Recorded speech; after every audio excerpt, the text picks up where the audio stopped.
I'm told Rohit Singh is now on the phone line with us. Rohit, we heard a soundbite that was played out for our viewers earlier of a CRPF officer who was explaining what happened in the field. In that soundbite, he said 2 people had died.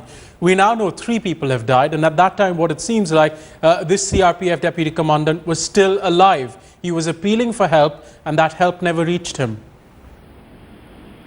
Well, absolutely clear. This incident had happened at around 2 in the afternoon in Aurangabad, and from there all these injured person and also the dead bodies were brought to Aurangabad Sadar Hospital at around 4 in the evening through a bus.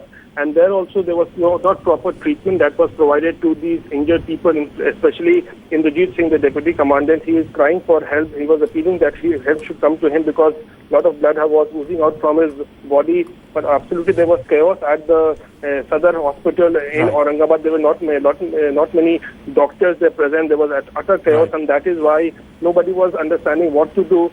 And that is why there was a delay that took place. And later on, when his condition became very critical, that he had to be airlifted from Aurangabad to Ranchi, and there is a place where he succumbed to his injuries. But really goes on to show that how pathetic is the condition of the hospitals also, because these CRPF Jawans are working under tremendous pressure in these Naxal-infested areas, especially ahead of the elections, because we know that the Naxals have asked through banners and posters, people in these areas to boycott elections that is scheduled for 10th of April. And these Jawans were on a patrolling and combing operation in these entire Naxal-infested areas when this incident happened.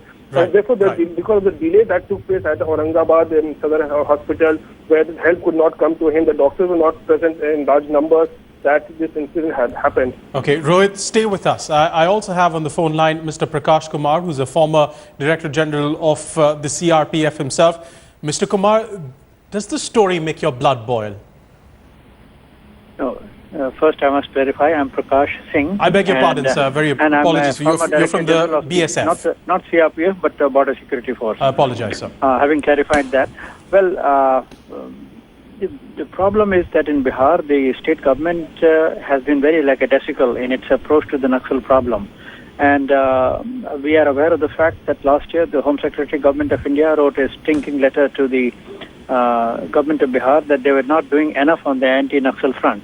And then we have a very high-level intelligence body known as JIC, Joint Intelligence Committee, which is probably headed by the Cabinet Secretary.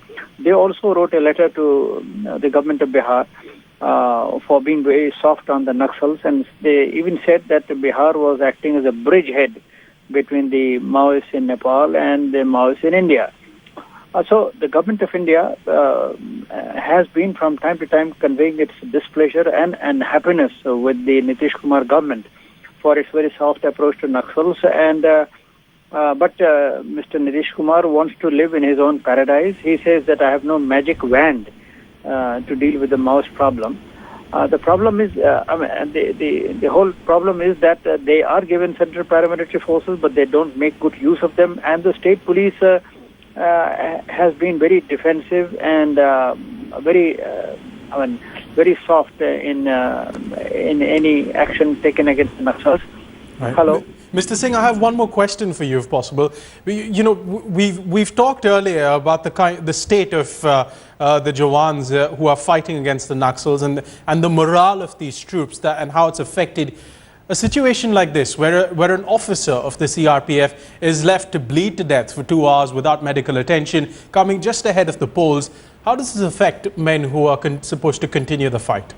Well, it would definitely affect the morale, but what it brings into focus and what it highlights is the fact that the state police, the state administration, leave the CRPF to conduct the fight, to carry on the fight on their own, without providing them the necessary support in terms of state police manpower, in terms of state resources, in terms of bureaucratic help, in terms of medical relief, in terms of helicopter evacuation. The state government has left the paramilitary forces to fend for themselves. It shows complete lack of coordination between the central and the state government, and the state not giving enough resources, manpower, and backup to the central paramilitary forces. Whereas actually it should be the other way around. It is the state's battle. it should be the state police should be in the forefront of the should be in the forefront of the battle, and the paramilitary forces should be only providing them support and backup. Yeah. But actually, it is the other way around. I mean, that is the tragedy of Bihar, and that's why we are confronted with the situation where a CRPF commandant bleeds to death, and there is no help, no succor, no assistance, no reinforcement, no medical aid, no evacuation. Yeah. Mr. Singh, we appreciate you coming on air this morning and sharing your thoughts and experience with us.